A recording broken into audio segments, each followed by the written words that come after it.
Hello friends, welcome to study can 24। अब इस video में हम डिस्कस करने जा रहे हैं इतिहास का पाठ्यक्रम। और इतिहास का पाठ्यक्रम किस दृष्टिकोण से? आपके प्रतियोगी परीक्षा के दृष्टिकोण से, ठीक है। जिसमें आपका एसएससी, रेलवे, बैंक, आपका स्टेट पीसीएस, स्टेट एसएससी जो भी होता है सब आ जाएगा इसी में। कुछ है जो स्टेट पीसीएस में पीटी में नहीं पूछते लेकिन मेंस में पूछते हैं, तो उस पार्ट को छोड़ते हुए हम लोग इसको कवर करेंगे। जो ओवरऑल आपका जो जनरल कॉम्पिटिटिव एग्ज़ाम है ना, जिसमें छोटे एग्ज़ाम्स हो, तो उसके दृष्टिकोण से हम ज़्यादातर इसमें बात करने की कोशिश करेंगे। क्योंकि वो जो स्टेट पीसीएस और के जो एग्ज़ाम होते हैं बाकी अलग अलग के थोड़ा सा डिफ्रेंशिएट होते हैं अलग अलग में, तो उसके बात हम नहीं करेंगे यहाँ पे, ठीक है। चलो देख लीजिए। पहला तो पूरे इतिहास में आपको क्या क्या पढ़ना है। तो पहला आपका ये प्राचीन भारत, मध्यकालीन भारत, आधुनिक भारत और विश्व इतिहास, ठीक है। 3 टर्म पढ़ना है, लेकिन अब तीनों का डिवीज़न देखेंगे फिर से। तो प्राचीन भारत को 3 भागों में बांटा गया है। यह है प्रागैतिहासिक काल, आदि ऐतिहासिक काल और ऐतिहासिक काल। अब बात आती है कि इसका डिवीज़न ऐसे क्यों किया गया है। इसका डिवीज़न का जो आधार है वो है कि लिखने और पढ़ने के आधार पर जब इतिहास को बांटा गया तो वो 3 भाग में बट गया। पहला है प्रागैतिहासिक काल, आदि ऐतिहासिक काल और ऐतिहासिक काल। इसका जैसे इसमें क्या है, जैसे लिखने और पढ़ने का आधार इसलिए माना गया कि इस प्रागैतिहासिक काल में है कि इस काल का कोई लिखित साक्ष्य प्राप्त नहीं हुआ है। और जिस काल का कोई लिखित साक्ष्य प्राप्त नहीं हुआ तो वो पढ़ा भी कैसे जाएगा, जब कुछ है नहीं, लिखा हुआ कोई चीज़ है ही नहीं तो पढ़ा कैसे जाएगा। तो इस बात पे ये इसमें भी कट किया गया। जहाँ जहाँ पे ये सा है ना, ठीक है, ये कट का मतलब है कि इस तरह के कोई साक्ष्य भी नहीं मिलते हैं और यहाँ पे पढ़ा भी नहीं गया है। यहाँ पे है आद्य ऐतिहासिक काल में। और इसका जो कालक्रम है ना, एक जो ये बहुत इंपॉर्टेंट है, ये देख लो पहले आप। इसका जो टाइमलाइन है प्रागैतिहासिक काल का, वो 2 मिलियन ईयर होगो से लेके 2500 बीसी के आसपास तक का काल है। 2 मिलियन ईयर होगो मतलब 1 million equal to 10 lakh and 2 million equal to 20 lakh, तो लगभग 20 लाख ईसा पूर्व, ठीक है।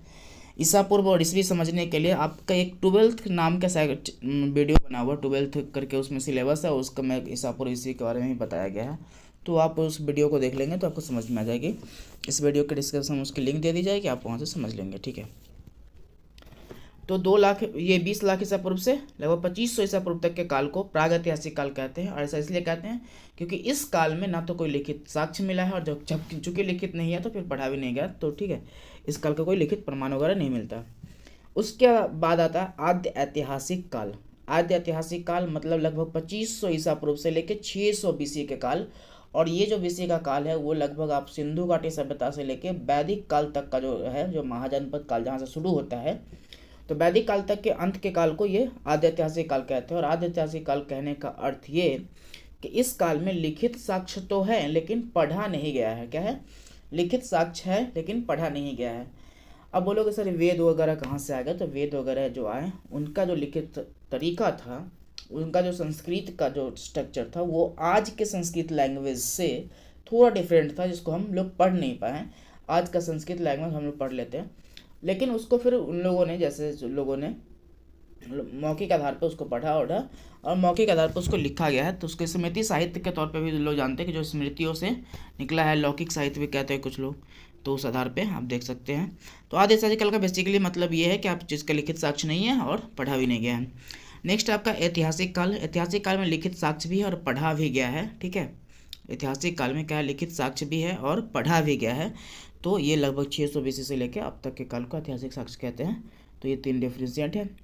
नहीं, उसके बाद जो आपका बचाता है वो मध्यकालीन भारत। मध्यकालीन भारत में 2 काल माने गए हैं, तो वो है पूर्व मध्यकाल और मध्यकाल। इसको उत्तरोत्तर मध्यकाल कह सकते हैं, लेकिन ये मध्यकाल हम लोग मान के चलते हैं। पूर्व मध्यकाल और मध्यकाल। पूर्व मध्यकाल का जो टाइमलाइन शुरू होता है वो 750 बीसी से लेके 750 बीसी नहीं कहेंगे, 750 सी से लेके 1200 सी तक के आसपास के काल को, 1206 लिखा हुआ है यहाँ पे, तो उसके काल को कहते हैं हम लोग, क्या है, पूर्व मध्यकाल है। और इस मध्यकाल का पूर्व और ये मध्यकाल का अंतर ये है कि इस काल में जो लोग बाहर से आए, ठीक है, आक्रमणकारी लोग, उनका एकमात्र उद्देश्य होता था भारत को लूटना है, वहाँ से सामान उठाना है और अपने देश में लेके चला जाना है। लेकिन जब 1206 ईसा पूर्व के बाद के काल में देखते हैं आप लोग, यहाँ से एक मध्यकाल की शुरुआत होती है विधिवत रूप से, यहाँ के लोग शासन करने आए और यहाँ पे मतलब वहाँ पे आए और यहीं पे बस गए और यहाँ पे इन्होंने शासन किया।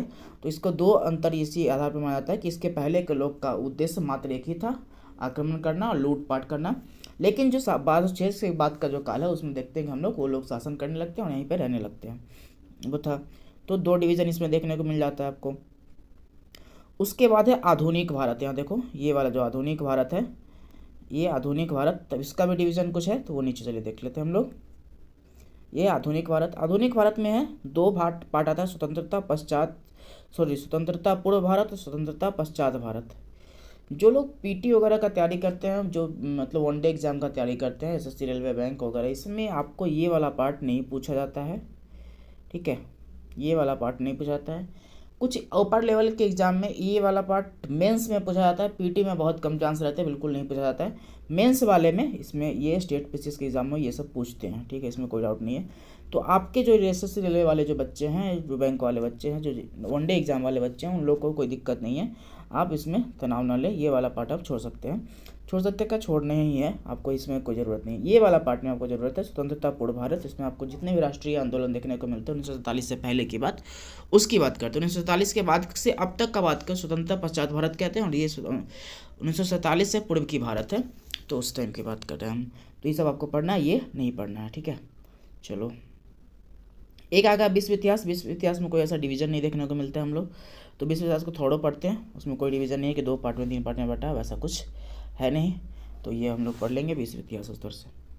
नेक्स्ट आपका कि अब जो हम डिस्कस कर रहे हैं ना, क्योंकि चूँकि हम ये प्राचीन भारत की एक सीरीज चला रहे हैं, जिसमें पहला टॉपिक ये है, आपको इतिहास का सिलेबस डिस्कस किया। अब इसमें सिर्फ प्राचीन भारत का सिलेबस जो मेन टॉपिक है वो डिस्कस करेंगे। ये सिर्फ मैंने इतिहास का सिलेबस डिस्कस किया कि ये सब्जेक्ट पढ़ना आपको, ये बुक पढ़ने हैं, लेकिन अब हम प्राचीन भारत का पूरा टॉपिक डिस्कस करेंगे कि इस टॉपिक से हमको पढ़ने हैं, और एग्जाम में पूछे जाते हैं क्वेश्चंस बहुत अधिक मात्रा में, तो वहाँ से पढ़ने हैं। अब इसके बाद क्या है कि अब उस टॉपिक को डिस्कस कर लेते हैं। उसका जो हमें ये जो मध्यकालीन भारत है, आधुनिक भारत है, इन सब की बात हम लोग जब ये सीरीज स्टार्ट करेंगे तो उसमें कर लेंगे। चलिए नीचे चलते हैं।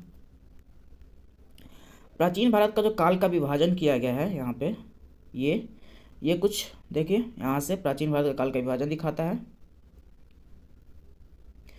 उसमें पहला काल है पाषाण काल। पहला टॉपिक आपको पढ़ना प्राचीन भारत काल में पाषाण काल या प्रागैतिहासिक काल इसको कहते हैं, इसका कोई लिखित विवरण नहीं है, ठीक है।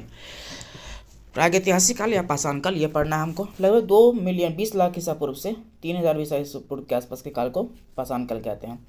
आपका जो यही टॉपिक है, प्रागैतिहासिक काल या पाषाण काल। दूसरा सिंधु घाटी सभ्यता। सिंधु घाटी सभ्यता का जो कालक्रम होता है वो 2550 से लेकर 1750 है।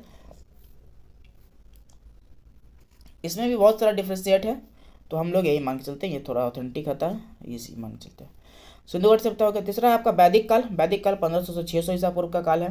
देखो बार बार कहते हैं ना कि ये डिफ्रेंशिएट है, डिफ्रेंशिएट मेरे लेवल पे नहीं है, मैंने कोई गलत नहीं पढ़ा, क्योंकि अब इतिहासकारों के बीच में एक मतभेद सा है कि हम ये काल क्रम मानते हैं, वो दूसरा कोई इतिहासकार दूसरा कालक्रम मानता है, तो उनके बीच में है।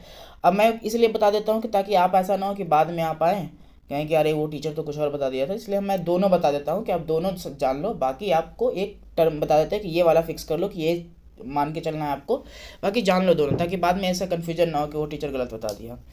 देखिए ये 2550 से 1750 तक का काल को सिंधु घाटी सभ्यता का काल कहते हैं। इसके 1750 के बाद का आपको लगभग 200 साल का गैप मिलता है, जहाँ पे आपको 150 साल का जो कहाँ कुछ ही नहीं मिलता, 200-250 साल का। और फिर शुरू होता है वैदिक काल 1500 से ईसा पूर्व से लेकर 600 ईसा पूर्व तक का काल को। फिर वैदिक काल को भी 2 पार्ट में बांटता है। जब फिर वैदिक काल पढ़ेंगे, इसमें पूर्व वैदिक काल उत्तर वैदिक काल आता है, उसमें क्या क्या डिफ्रेंशिएट है, उसका कारण क्या है। तो कारण ये है कि आप लोहे का प्रयोग देखते हो, ठीक है, तो लोहे के प्रयोग उसके बाद में देखने को मिल जाता है हमको। फिर जाति व्यवस्था का वो पूर्व में था, इसमें जो पूर्व काल में क्या था, वैदिक काल के पूर्व वाले भाग में क्या था, पूर्व वैदिक काल में कि जाति व्यवस्था कर्म आधारित थी, इधर पे आपको जाति आधारित, व्यक्ति आधारित, परिवार आधारित जन्म बन जाता है। जैसे कि कोई ब्राह्मण का बच्चा है तो पूर्व वैदिक काल में ब्राह्मण का बच्चा यदि वो वैश्य का काम कर रहा है, जैसे खेत कृषि का काम कर रहा है, तो वो वैश्य कहलाएगा। लेकिन इसके बाद उत्तर वैदिक काल में कहा था कि ब्राह्मण का बेटा यह काम क्या करेगा, ब्राह्मण का ही कहलाएगा, चाहे काम भी कोई भी करे, तो वो कर्म आधारित था, इधर में जाति आधारित वन व्यवस्था बन गया था वैदिक उत्तर काल में। तो 2 डिवीजन यही आधार माना जाता है। फिर हम लोग जब टॉपिक पढ़ेंगे तो उसमें पढ़ेंगे। नेक्स्ट आपका महाजनपद काल। इस वाले टर्म में जो 600 से लेकर 300 BC का जो काल है, इसमें 2-3 टर्म है। एक है मगध का उत्कर्ष, महाजनपद काल और धार्मिक आंदोलन। पहले महाजनपद काल, महाजनपद जो 16 जनपद है वो 16 जनपद से एक जनपद उभरा, मगध का उत्कर्ष उभरा। इसी के दौरान में एक धार्मिक आंदोलन का काल जो आपको पढ़ना वो मुख्य वो है बौद्ध धर्म, जैन धर्म। ये 2 टॉपिक आपको पढ़ना है और ये लगभग 600 ईस्वी से लगभग 300 ईसा पूर्व के बीच का ही आपको ये तीनों टॉपिक है। जिसमें सबसे पहला मगध जनपद, मगध जनपद से ही एक मगध ये जनपद उभरा जिसको पहला टॉपिक है महाजनपद, महाजनपद से ही एक जनपद उभरा जिसको मगध जनपद कहते हैं। और इसी दौरान ये सब जो धार्मिक आंदोलन का कार्यक्रम हुआ, बौद्ध धर्म और जैन धर्म मुख्य रूप से आपको ये पढ़ना है। नेक्स्ट आ जाता है आपका वैदिक काल हो गया, मगध का उत्कर्ष हो गया, धार्मिक आंदोलन हो गया। मौर्य काल, मौर्य काल का जो टाइमलाइन है वो 300 BC से लेकर 200 BC तक का काल है मौर्य काल। इसमें आपको चंद्रगुप्त मौर्य, अशोक ये सब के बारे में आपको देखने को मिल जाता है मुख्य रूप से। फिर आपका है मौर्योत्तर काल, मौर्योत्तर काल में आपको टाइमलाइन है वो 200 BC से 300 CE के काल का है। फिर 300 से 550 तक आपको गुप्त काल और फिर गुप्तोत्तर काल, गुप्त काल नीचे होगा, गुप्त काल और फिर गुप्तोत्तर काल। 300 से क्या है, 300 से आपका है 300 से 550 तक गुप्त काल, फिर 550 से 750 तक गुप्तोत्तर काल। और पहले बता ही दिया ऊपर कि 750 के बाद से क्या शुरू हो जाता है, पूर्व मध्यकाल शुरू हो जाता है 1206 ईस्वी तक के आसपास। ठीक है, यहाँ गुप्तोत्तर काल। एक जो टॉपिक पढ़ना दक्षिण भारत का शासक, वो इसी काल में इसी दोनों के मौर्य ये गुप्तोत्तर काल के आसपास के मौर्योत्तर काल के आसपास के शासक हैं जो दक्षिण भारत के शासक के नाम से अलग से लाना गया है। टाइमलाइन इन्हीं का यही है लेकिन इसके अलग से एक टॉपिक है तो वो हम पढ़ लेंगे। इसी के साथ आपका ये जो सिलेबस है इसमें मैंने आपको इतिहास का पूरा पाठ्यक्रम बताया, उसमें फिर से क्या किया, प्राचीन भारत के इतिहास का पाठ्यक्रम जो क्या क्या पढ़ेंगे इस सीरीज़ में, आने वाली सीरीज़ में। जैसे इस सीरीज़ का पहला वीडियो पाषाण काल इसके बाद ही डलेगा, फिर उसका सिंधु घाटी सभ्यता, फिर वैदिक काल, इस तरह से हम पूरा सीरीज चलाएंगे। तो इस सीरीज़ में ये टॉपिक हम आपको डिस्कस करेंगे जो आपके विभिन्न एग्जामों में बहुत ही महत्वपूर्ण साबित होते हैं। ठीक है, देखने के